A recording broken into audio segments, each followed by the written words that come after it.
جو ہمیں vote cast ہوئے ہیں اس کے اوپر غیر ضروری طور پہ ڈبل موریں لگائی جا رہی ہیں کہ ووٹ مزید ریجیکٹ کیے جا سکیں جب سے الیکشن کمیشن نے یہ اسٹے انجیکٹو آرڈر جاری کیا. تو یہ تمام تفصیلات ہم نے الیکشن کمیشن کے سامنے رکھی ہیں. الیکشن کمیشن نے جو ریٹرن کینڈیڈیٹ ہیں allegedly so called return candidate جو ہیں اور ریٹرننگ آفیسر کو 20 تاریخ کے لیے طلب کر لیا ہے اور انشاءاللہ جو فتح ہوگی وہ حق کی ہوگی اور میجر ریٹائرڈ لیت آصف ستی صاحب کی ہوگی. جو لا ہے وہ لوگوں کی فیسیلیٹیشن کے لیے ہوتا ہے, انکنوینئنس کے لیے نہیں ہوتا. اور ریٹرننگ آفیسر کی پاور صرف اتنی ساری ہے کہ وہ جو فارم 45 تھے الیکشن ڈے کے دن جو اکٹھے کیے گئے جس کے اوپر پولنگ ایجنٹس کے سائن ہیں, پریزائڈنگ آفیسرز کے سائن ہیں, اس کے مطابق اس نے الیکشن کا رزلٹ پریپیئر کر کے اناؤنس کرنا تھا. جو پی ٹی آئی کے بیک کینڈیڈیٹ تھے میجر ریٹائرڈ لیت آصف ستی صاحب, ان کی پٹیشن آج فکس تھی الیکشن کمیشن کے سامنے.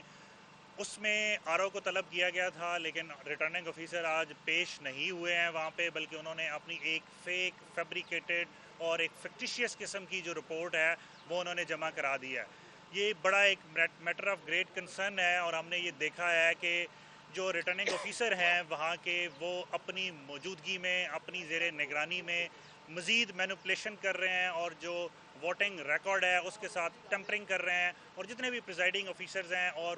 پولنگ والے ڈے میں جو عملہ تعینات تھا ان کو دھمکیاں دی جا رہی ہیں, ان کو پریشرائز کیا جا رہا ہے, ان کو ہراس کیا جا رہا ہے. اور یہ ہم نے اپنی ایک سپریٹ اپلیکیشن کے ذریعے سے یہ موقف الیکشن کمیشن کے سامنے رکھا ہے کہ جو will of the people of Murree ہے, جو اس ایریے کے لوگوں کی خواہش ہے, اس کو ریسپیکٹ کیا جانا چاہیے, اس کی قدر کی جانی چاہیے. اور جو لا ہے وہ لوگوں کی فیسیلیٹیشن کے لیے ہوتا ہے, انکنوینئنس کے لیے نہیں ہوتا. اور ریٹرننگ آفیسر کی پاور صرف اتنی ساری ہے کہ وہ جو فارم 45 تھے الیکشن ڈے کے دن جو اکٹھے کیے گئے جس کے اوپر پولنگ ایجنٹس کے سائن ہیں, پریزائڈنگ آفیسرز کے سائن ہیں,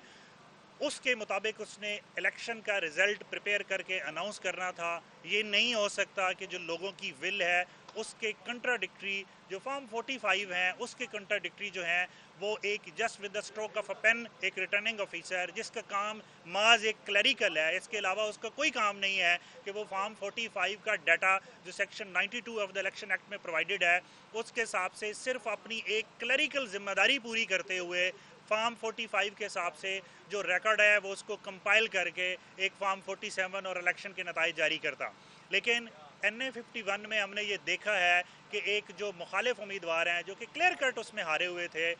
ایک کنٹرڈکشن میں جو فارم 45 ہے جو الیکشن کے ایکچول نتائج ہیں اس کی بالکل کلیئر کٹ وائلیشن میں ایک میلوفائڈی انٹینشن کے ساتھ ریٹرننگ آفیسر نے ایک رزلٹ اناؤنس کر دیا. اور آج اپنے اس رزلٹ کو جسٹیفائی کرنے کے لیے وہ الیکشن کمیشن کے سامنے پیش بھی نہیں ہوئے. تو ہم نے یہ تمام تفصیلات الیکشن کمیشن کے سامنے رکھی ہیں. ہم نے ایک سپریٹ اپلیکیشن بھی فائل کی ہے کہ بہت سارے اننیسیسری غیر ضروری لوگ ہیں جن کا الیکشن کے ساتھ کوئی لینا دینا نہیں ہے, وہ فردر ٹیمپرنگ کر رہے ہیں ریکارڈ کے ساتھ, ووٹنگ ریکارڈ کے ساتھ, بیلٹ باکسز کے ساتھ, بیلٹ پیپرز کے ساتھ. ایک پوری فیبریکیشن جاری ہے کہ جو ہمیں ووٹ کاسٹ ہوئے ہیں اس کے اوپر غیر ضروری طور پہ ڈبل موریں لگائی جا رہی ہیں کہ ووٹ مزید ریجیکٹ کیے جا سکیں جب سے الیکشن کمیشن نے یہ اسٹے انجیکٹو آرڈر جاری کیا. تو یہ تمام تفصیلات ہم نے الیکشن کمیشن کے سامنے رکھی ہیں. الیکشن کمیشن نے جو ریٹرن کینڈیڈیٹ ہیں allegedly so called return candidate جو ہیں اور ریٹرننگ آفیسر کو 20 تاریخ کے لیے طلب کر لیا ہے اور انشاءاللہ جو فتح ہوگی وہ حق کی ہوگی اور میجر ریٹائرڈ لیت آصف ستی صاحب کی ہوگی. Thank you G.